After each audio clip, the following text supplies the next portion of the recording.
broadcast. Start welcoming everyone in. Yeah. Good to see everyone joining us. Appreciate that. We're just about to go live. Just want to give a chance for folks to log in.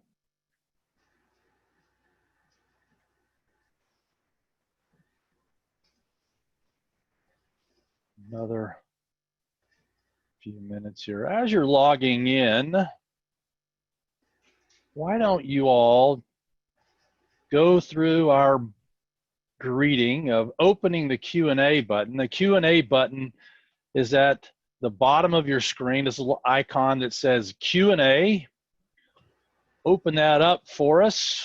Type in your name and where you're from, and that way we can give everybody a big howdy and make sure our Q&A is working. Hey, Jan, thank you. And it looks like everybody can see, so it looks like we're good and open. Thank you all. Nice to see everyone. Hey, Larry, good to see you. Nice, great. Looks like we're up and running. Hello, everyone. I'm Robin Jones, Director of the ABF Career Alliance, and I'm your host for episode 16 of the Net Effect, Career Conversations and Connections. Thank you all for joining us this afternoon. We have a wonderful guest and an incredibly inspiring session for you this afternoon. Welcome, Jennifer Ann Gordon. Thank you for joining us. It's pure joy to be here, Robin. Hi, everybody. We are so excited about this topic today, and I just wanted to take a moment to remind everyone that this is the Net Effect, and it's an opportunity for each of us to be willing to follow the Master's words and to let down our nets. So for the next little bit, that's what we're going to do.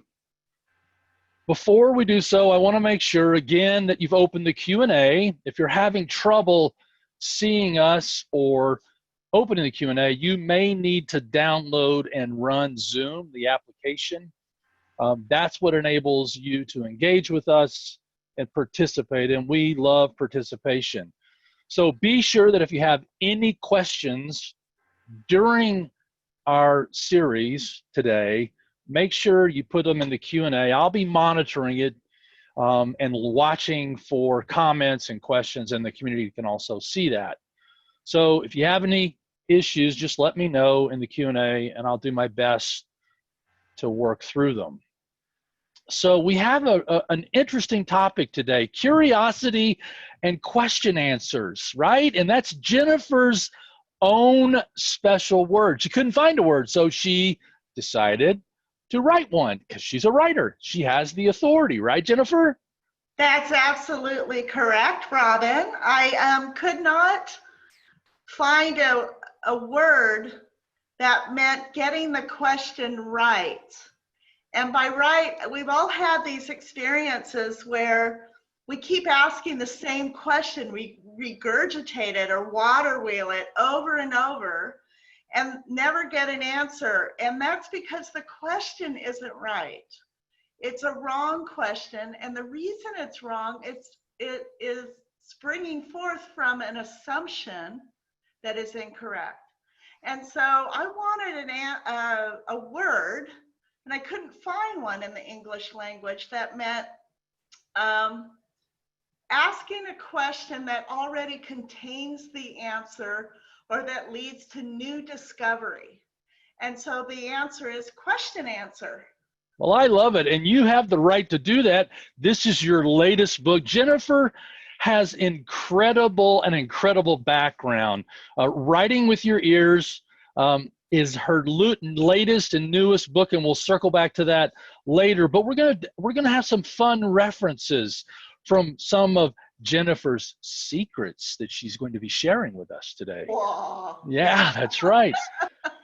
So her background has a wide range of incredible full, vibrant, different types of things that you've all seen in a little bit. She's now in the full-time public practice in the journal, back in the journal. She's been in and out a few times and had an incredible and interesting career. But I really wanted to jump right into some of these. I know that your journey has a lot of life lessons. You shared some of those with me, and you've picked out 3 that you've called big life lessons. So why have you decided to focus on these 3, and why are they so important to you?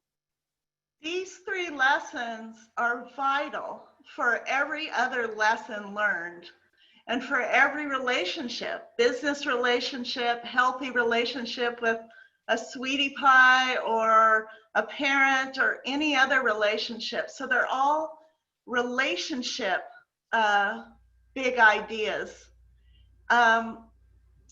Should I just jump into my big life Jump right lesson? in. Yeah, let's just jump right in.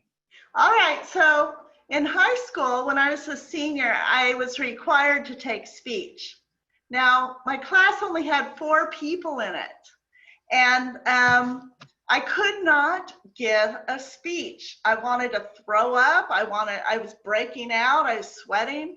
And finally, after the 3rd aborted attempt to give a 3-minute speech, my high school teacher took me outside the classroom, and he asked what the problem was. And I said, I don't know, I just petrify. And he got really quiet for a few minutes. And then he said something that changed my life. And it was, Jennifer, let your love for your audience be greater than your concern for yourself. Let your love for your audience be greater than your concern for yourself. I was so excited. This is about love? Oh my gosh, I'm all in. And from that moment on, I've loved to speak publicly. And that has held me just in a wonderful spot, regardless of whether I'm giving a talk or teaching a class, or even at a business function, or in a new social setting. Let your love for your audience be greater than your concern for yourself. What a great lesson. I love that. So do you want the other 2 now? Yeah, please. Mm-hmm. Okay, so the other one, can we go back? There we go. I was trying to think of what order they were. Sorry. That's okay. The other one was I was interviewing for a freelance writing position at a Silicon Valley startup. It was a brand new computer language called Voice Extensible Markup Language Programmer's Guide. That was the project. It was still in development. It was a really big deal to me. And so I went through 2 interviews, and they said they loved me. They thought I could do a good job. But then I had to meet the CEO. And he was a very well-known figure in Silicon Valley. And I didn't know I was going to have to interview with him. And I was freaking out. So I went into the bathroom, had a few minutes, and I just said, God, what am I going to do? How am I going to, I don't know what to say. And I got this very clear message to just listen attentively to what he was saying and to respond very simply to it. So I went into the interview, and my thought shifted from thinking I had to say impressive things to listening attentively to what he was saying. And I was able to respond intelligently and simply, and got the job. So that was another big deal. It's not about impressing and speaking, but it's about listening carefully and responding simply. So the 3rd one took place in 2007 when I was at a women's leadership retreat in Taos, New Mexico. And there were 10 attendees and 2 facilitators. And the very first exercise we did together was they put everyone's name in a hat, and they drew the name out, and whoever's turn it was had 15 full minutes to say whatever they wanted to say. And the norms or the rules that were set were absolutely no interrupting, no gesturing, like, you know, none of that, but just really listening deeply. And so my turn came, and I was all over the map. It's like talking about men, I was talking about art and my favorite poets and my things that perplex me, and I was just, and no interruptions. All these women in the circle were really caring and listening to what I was saying. That changed my life. My confidence shot up 1,000%. And it also kind of made me a little bit sad for a moment, because I realized that in my entire life, I had never been listened to without interruption for 15 full minutes. So what that did to me is it made me want to give that gift to other people, to give the gift of listening. And I've taught many classes now where we practice listening without interruption, etc. And it's raised the roof. It's changed lives. I mean, you've taught at UC Davis, you've taught at San Luis Obispo, you've taught at the entrepreneur, the innovation and entrepreneur, Sacramento Entrepreneur Association. I mean, there's lots of places that you've had that opportunity to kind of speak and talk about this subject. Yeah, it's amazing. I think so many of us have not seen or experienced or felt what it is to be listened to with no judgment, no interruption, just be listened to for 15 minutes. And so we don't know how to do it because it's never been done to us. We have never experienced it. So in these classes, we practice. We break up and we practice. And I've had people say that it's life-changing. It's absolutely life-changing. And I know it is because it changed my life. It's weird. We think confidence comes from all this stuff, right? We're confident because, but really what did it for me was confidence grew exponentially when I was listened to for 15 minutes. And I think that's a very important point. I love it. Well, I think you have something to say about this idea of curiosity. And I thought it was so interesting that you brought this forward. So let's talk about your thoughts regarding curiosity. Curiosity is one of my favorite topics. Walt Disney says, curiosity, it keeps us moving forward, exploring, experimenting, opening new doors.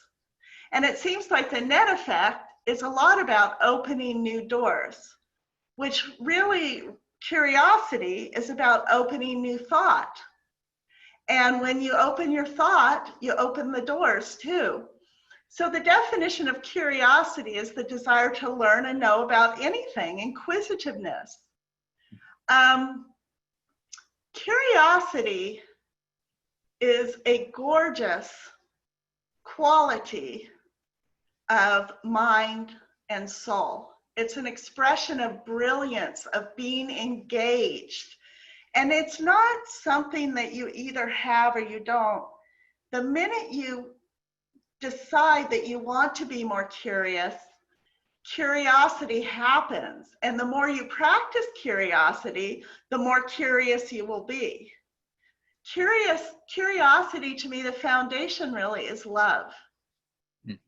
It's, I am so curious about you.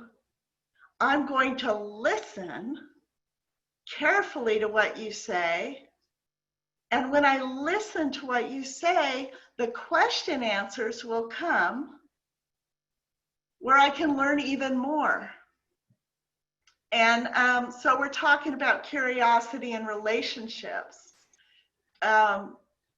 Each one of us is a fascinating book. Everyone, there's no one that isn't a fascinating book. And if you're curious, you get to learn. You get to read that book a little, and it's pretty exciting. So it expands our creativity, and it's really interesting, this idea of getting the questions right requires us to be curious. Curiosity requires us to listen, listen, listen. So we've got this beautiful trifecta of curiosity, listening, and question answers. They all work together. And so, you know, when I've been involved in innovation, and primarily in Britain, the big deal, I've had the privilege of interacting with some of the world's finest thinkers about innovation. And the big deal, invariably, is curiosity. The desire to learn, getting the question right, or question answers, debunking assumptions to be able to ask the right questions. And that applies to career in a big way. If you build your relationships on curiosity, listening, and asking question answers, the doors will open because your relationships will blossom. And anyway, so it also helps to heal broken relationships. And here's a little example. My daughter and I have had kind of a few rough patches. And one day recently, it's great now, it's great, but it wasn't great for a while. And one day she said, you know, you always went to your room when we were young and took naps. All you did was sleep. I was so perplexed, like, I don't understand. So instead of getting defensive, which I wanted to do at first, I just decided to be curious. And I said to her, why do you think that? I was sleeping all the time. Because you always went to your bedroom. And then I asked, do you remember that my office was in the bedroom? That's where I worked. I had my dry erase board and my computer. And she went, oh, that could have gone nowhere fast if I had gotten all angry and defensive. So curiosity helped me heal this broken kind of communication we were having. Everything good that's ever happened to me in my career is because I was curious. I wasn't thinking about myself.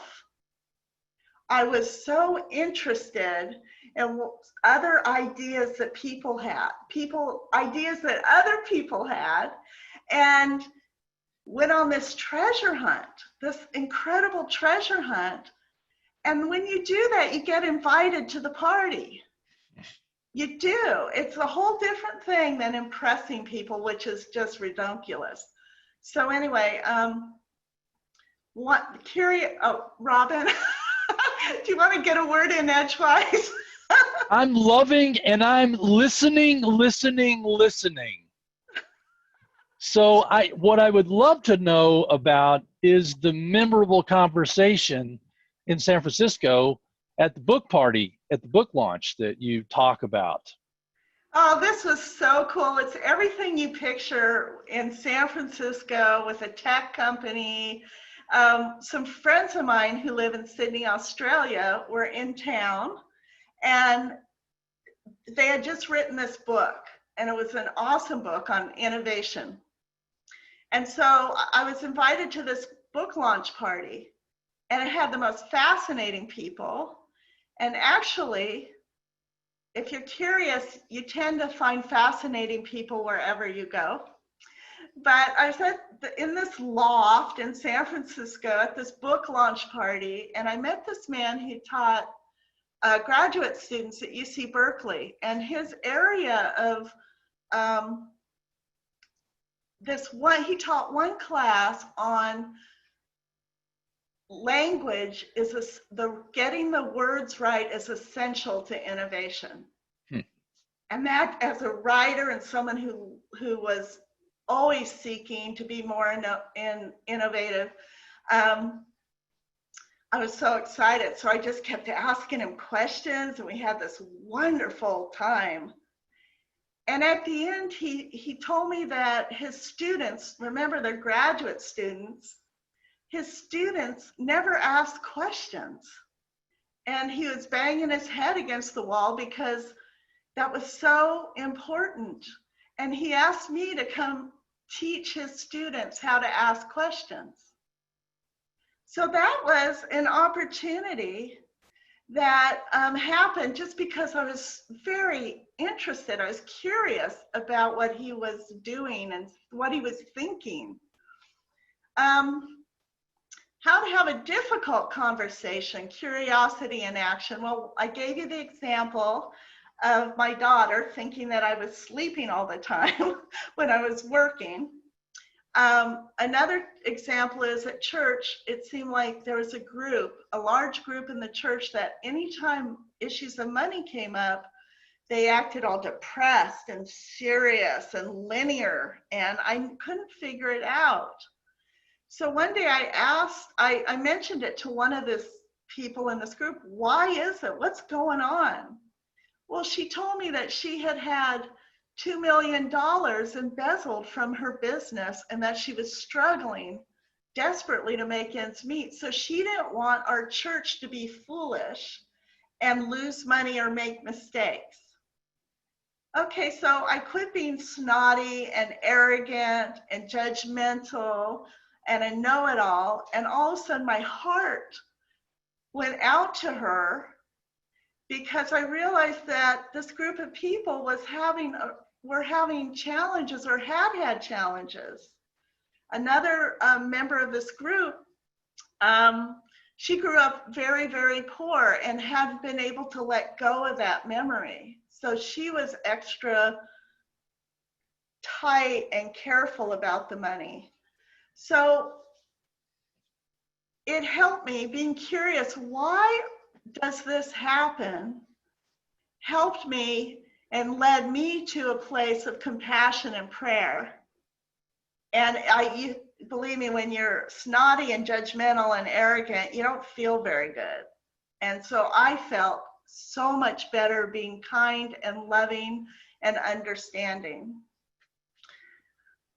Well, it sounds like you came up with a pretty good mission for us to think about as it relates to expressing that kind of unself-love and the curiosity that you're mentioning.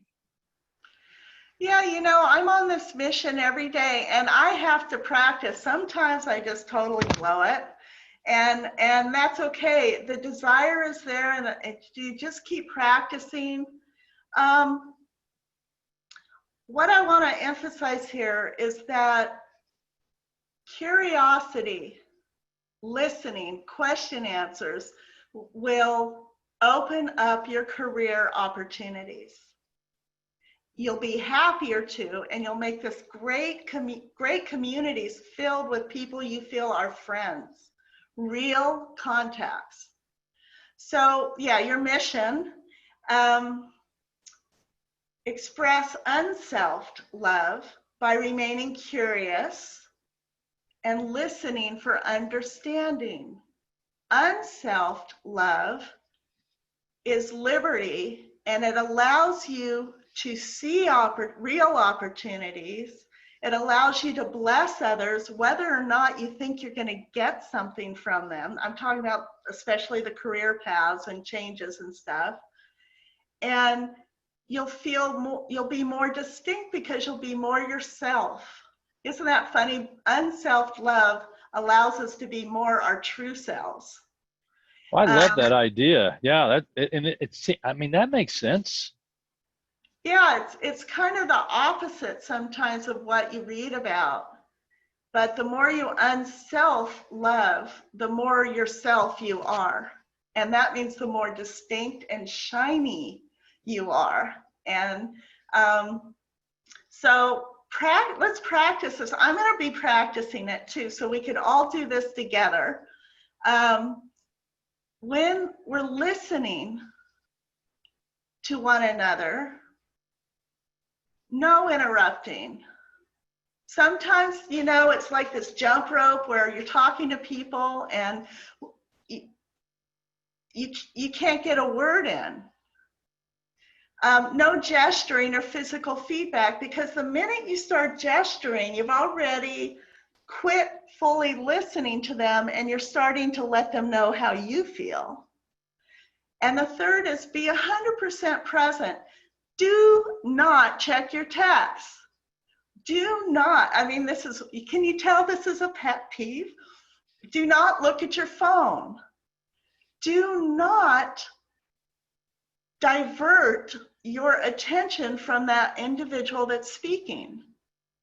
You know, I'm still practicing all these. So that's your mission, I think, your career mission. It's going to be great. You're going to have a blast. Well, I think one of the things that's interesting to me about this, which is a little bit different than what I've practiced in the past, which is when someone's speaking, you know, you have that nonverbal communication where you're nodding and, you know, an approval, or like you're being a part of the conversation. So as we've been talking about this, I've been thinking about myself, because I'm always doing hands. I'm a pretty lively guy. So I'm thinking about, how can I quiet all that down? So for me, that's a challenge.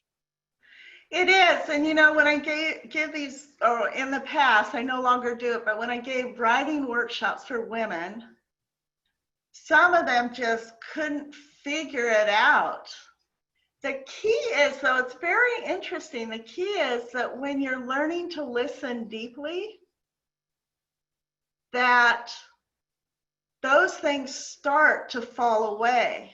The need to gesture and encourage or look at and shock it or whatever it is, those go away. So it takes practice to be really still and willing to listen. And as I've said, I still have a lot to learn, but it's really an exciting learning. Well, I love this idea that curiosity equals applauding good. Yeah, I love the idea of applauding good. You know, so often we give voice, and I also have, in fact, just yesterday morning, give voice to what's not right with someone or an organization. But when you're curious, you're going on this treasure hunt. That's what it really is. Curiosity is a treasure hunt. You're looking for the good, the interesting, the fresh, the intriguing, the colorful. And so when you're on the treasure hunt called curiosity, part of that treasure hunt is you're applauding good wherever you find it. And if someone seems like they're pretty off center, but they do something good, applaud that. Just magnify it, amplify it. So it's really fun. And, you know, I remember the first day of class instruction, my teacher had us memorize this quote that's on the slide right now. To rise above the oft repeated inquiry, what am I? So much of career stuff is, it would try to get us to focus inward. What am I? What am I? What am I?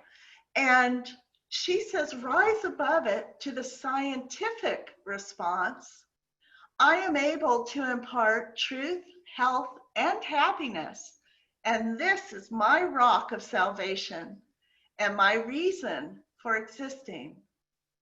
And what that does, it unselfs love. We're looking to bless, and that allows us to be more ourselves, which allows us to see and embrace new opportunities and experience business relationships on a much deeper level. Well, and you go into the, it's impossible to be. I love, so if you're having trouble trying to figure out how to be curious, or you have these challenges or facing that adversity, talk to us about how to overcome that. Okay, to overcome the obstacles to curiosity, you have to flip and care. I mean, it's not just this intellectual exercise. You have to love the person in front of you enough to want to know about them, even if they're doing something that's totally different than you and your interest. So I think that's actually the crux of the curiosity challenge, is you have to care. Now, I have a pilot friend whom I just love to bits. And she used to be the least curious person I ever met. And in fact, anytime I asked her a question, she would wig out and tell me she didn't want any questions asked that she didn't know the answers to. And so this whole curiosity stress was really difficult for her. She was taught that it's very rude to be curious. And others might be afraid to ask questions because they don't want to look stupid. And so those are some of the obstacles. And the key is what I learned in speech class: let your love for your audience or the person you're with be greater than your concern for yourself. So it is impossible. Try it. Try it. It is impossible to be curious and defensive at the same time. It just cannot happen. You can't be curious and self-absorbed, like worried about how you're coming across and, whether you're impressing someone. You just can't feel self-absorbed when you're being curious. You cannot be curious and bored at the same time. And you cannot be curious and boring at the same time. And curiosity and fear never go together. If you are being curious out of unselfed love, then the fear isn't there. And the list goes on and on. Yeah. Well, so often we don't get the right answers, or we think we don't get them because, we may be asking the wrong questions, or we may, as we just talked about, be allowing these other things to influence our thinking. So let's circle back into this idea of question answers and your secret number 18 from your new book that you talk about. Yeah, again, the question answers are questions that are not based on an assumption, and that already include the answer within or lead to a new discovery. So we've got, we've all asked these questions, and I call this again regurgitative thinking or water wheel thinking, where it's almost like someone's got a watch in front of us trying to hypnotize us. You're getting sleepy. And these questions are like, why am I always so, like some of the ones I've heard is, why am I always so distractible? Why am I always so flighty? Another one, that's a false assumption. You are not distractible or flighty. You are the child of God, the manifestation of mind. And it's not a valid question. Why can't I find the right job? That's a misassumption. The question answer, so you get the point here. If our major premise is incorrect, the question springing forth from that premise will be incorrect. So when you're not getting an answer to a question that you keep churning over, shift the question from self-concern to unselfed love. And that the answer will be there. So how about listen, listen, listen? And I love these ideas that you're talking about here in your secret number 15. Oh yeah, this word I created because one listen wasn't enough. One listen goes in one ear and out the other. Now I think that's funny, but no one ever laughs at that. But listen, listen, listen. 3 listens, 1 word, no spaces. And so sometimes in my book, we practice conjugating it. I listen, listen, listen. You listen, listen, listen. He, she listen, listen, listens. We listen, listen, listen. You listen, listen, listen. And they listen, listen, listen. It's the deepest listening, which is based on unselfed love. It's unself-conscious listening. And it opens wide the doors. You'll know what you need to do, your next steps. You'll have the best relationships with this.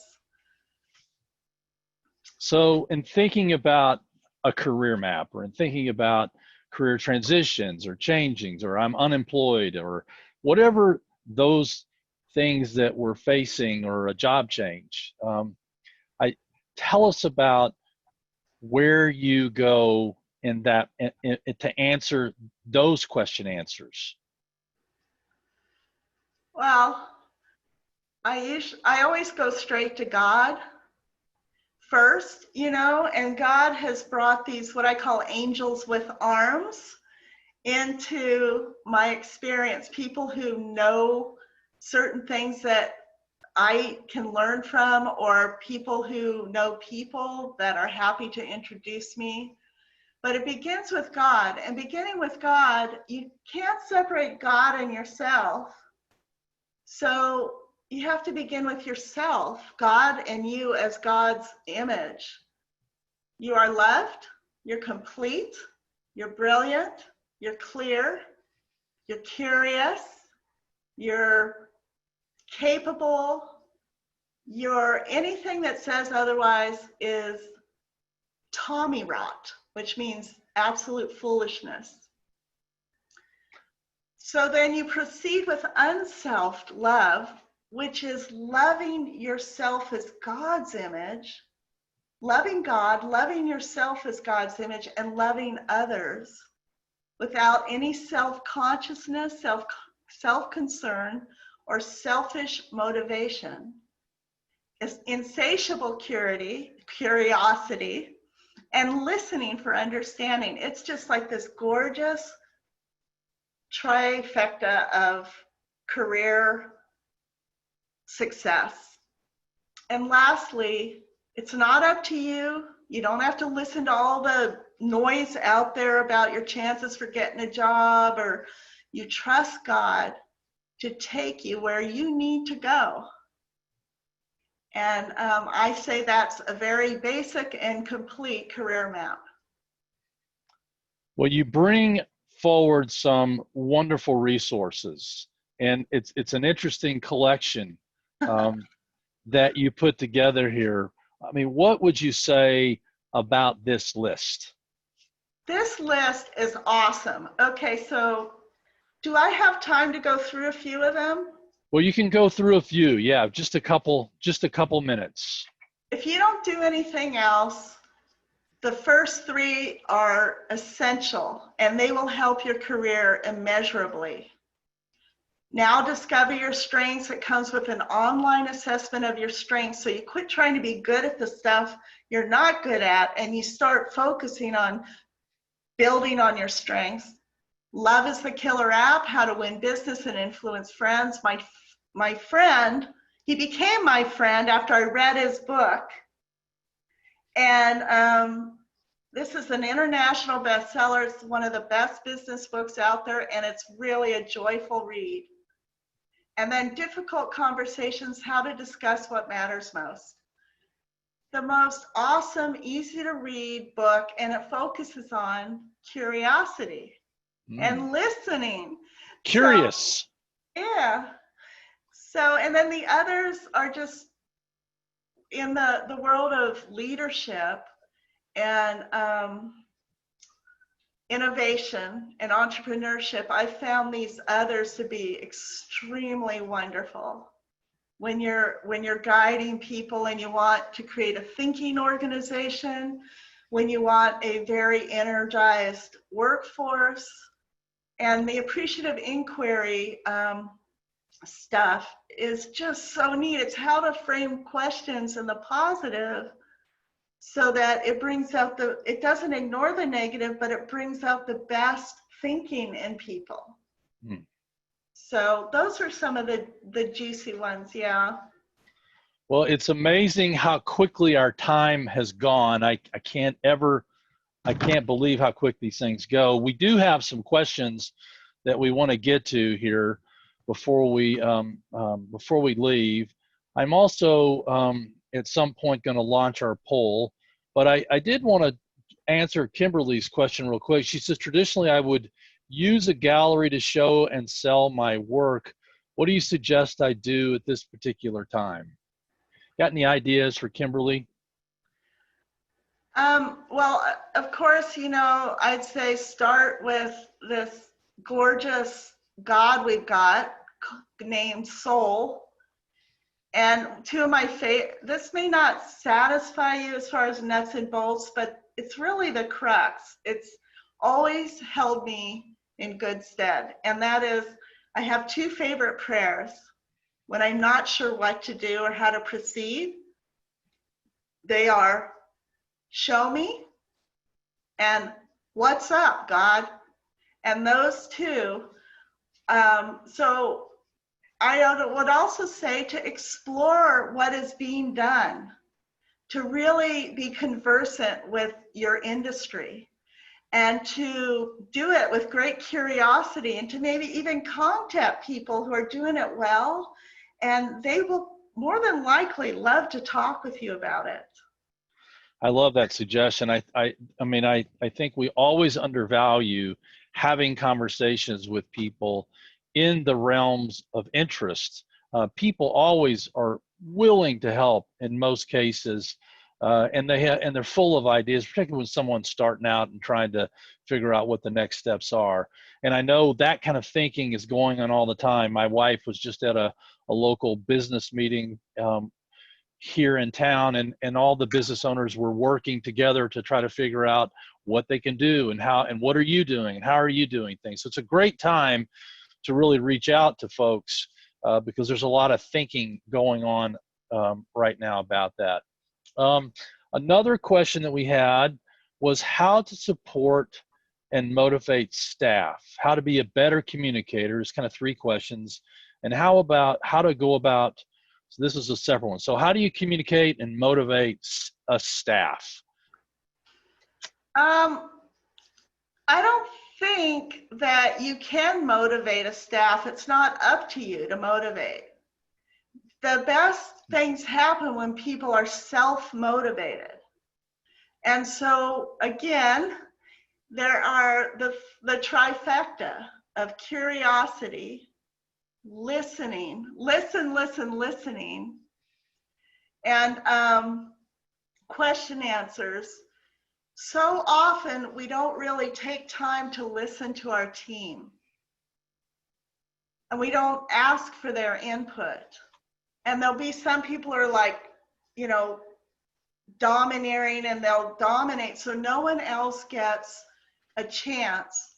And there's a way to conduct a meeting, and in the references I gave you, Time to Think, I think it is, by Nancy Klein, it goes through that step by step on how you motivate your team by giving everyone time to think, and it involves listening.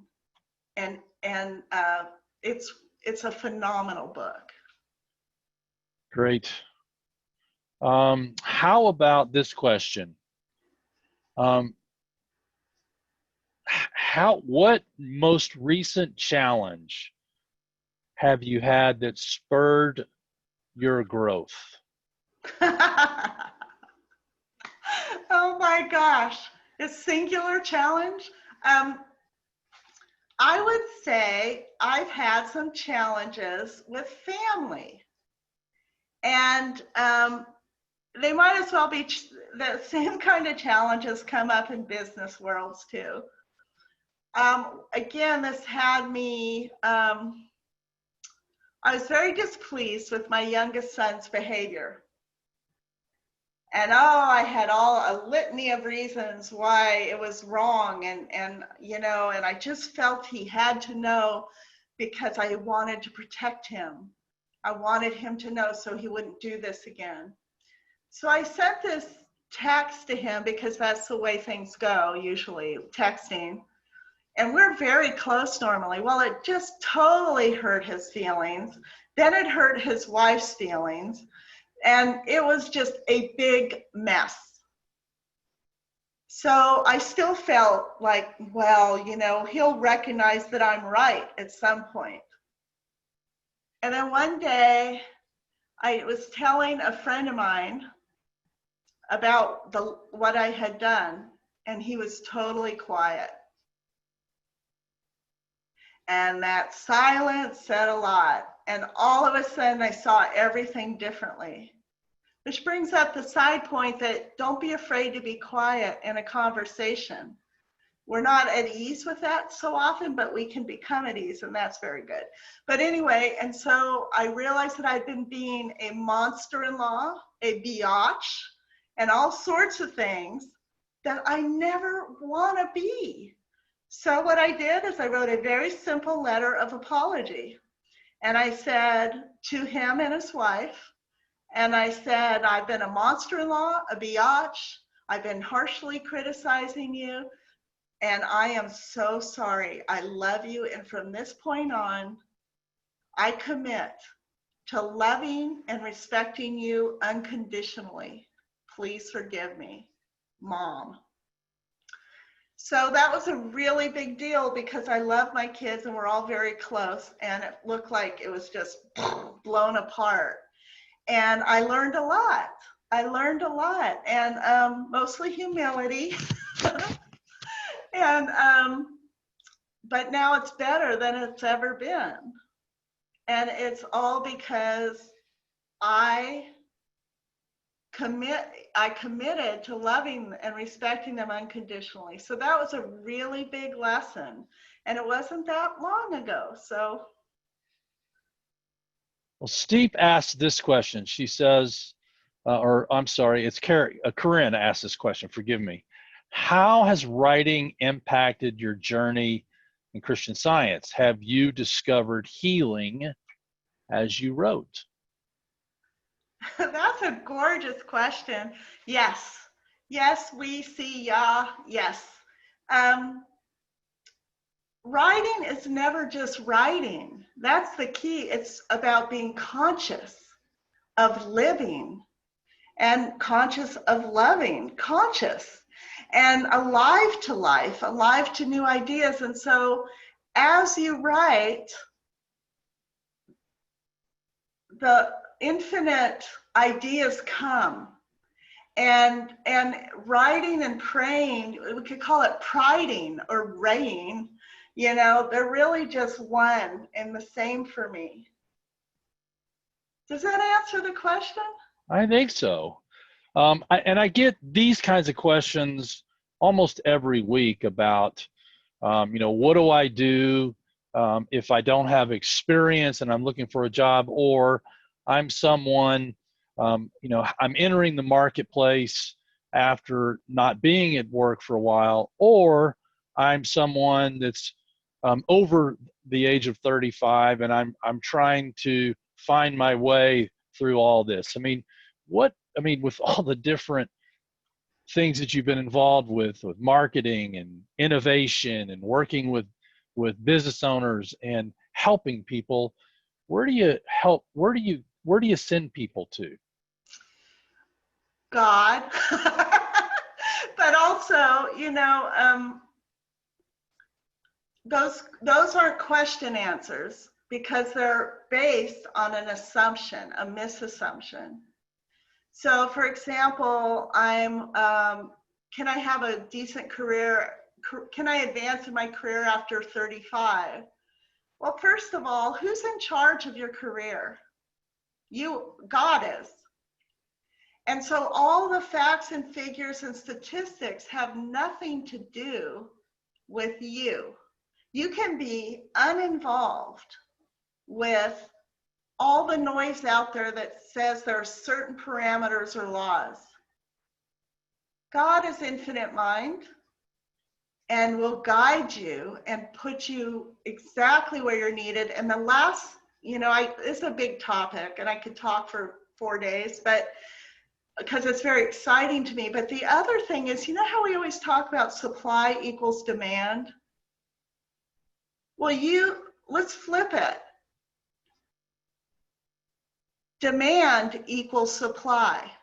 So you are supply. Who you are is grand, beautiful, radiant, bright, eager, diligent, creative. You're a big supply.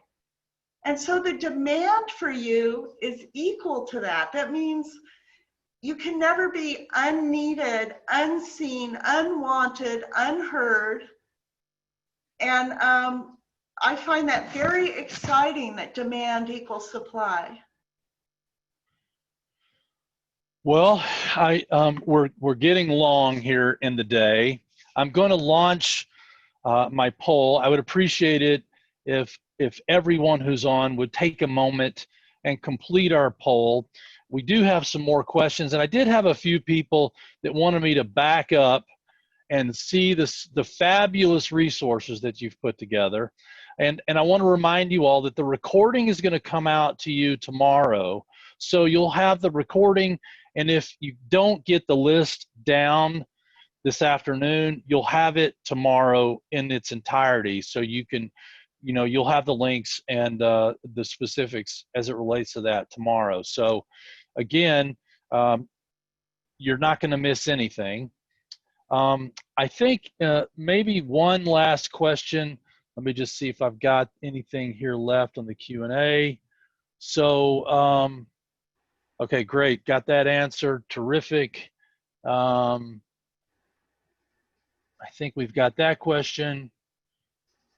I think we're good. I think it's time to kind of move forward. I just appreciate your willingness to tackle this topic. It's a tough topic, you know.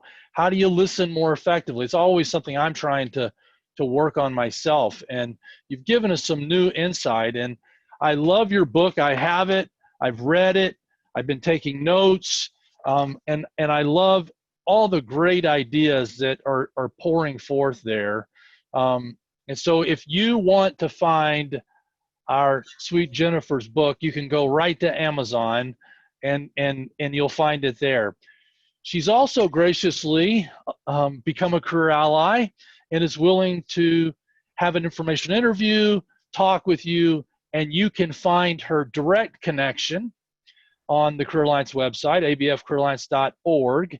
You can click any one of the tabs, job seeker, student, or career ally, and you'll see our post, our Twitter feed on the right-hand side, and all you have to do is click that little link right there, and off you'll go into the Career Alliance Career Connection for Jennifer. Also wanted to remind everyone that we do have a connections and jobs board where we post internships and jobs. These are the jobs that I posted this week, and I thought it was an interesting list of new potential jobs, particularly for our audience. So again, you can go to the abfcareeralliance.org, click the job seeker path, and you'll find the big button that says search jobs, internships, and career connections. Click that, and off you'll be to the career connections and jobs boards where you'll find these job listings. We would love for you all to engage with us on social media. So to connect with us on Facebook at the Albert Baker Fund, Twitter at ABF_connections, Instagram at Albert Baker Fund, LinkedIn, ABF Career Alliance. We really appreciate your support there. And for those of you that are telling your friends and family about what we're doing, keep it up. We love the fact that we're growing every week and new people are joining our webinars. We're almost at 500 now for the net effect. So it's just been an incredible, wonderful journey with everybody in the community, and we're having great fruitage and success from that. I know that I continue to say, help us. If you want to have a community, you got to be a part of the community and jump in and post a career connection or jobs or internships. We'd love to have you. We welcome you with open arms. And as we began our broadcast, what a wonderful full net we have drawn forth from you, dear Jennifer. Some great ideas, some thoughts about curiosity, and some real tangible skills that we can learn to develop by listening, right? So thank you, dear.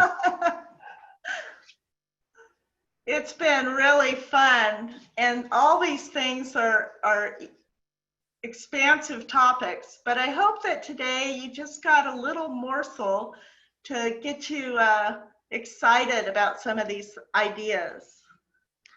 Well, I know I certainly did, and I've been practicing and practicing and practicing, and will continue to do so at my dear friend's behest. So thank you again, and thank you all for joining us. Hope you enjoyed it. Look forward to seeing you next week. Bye-bye for now.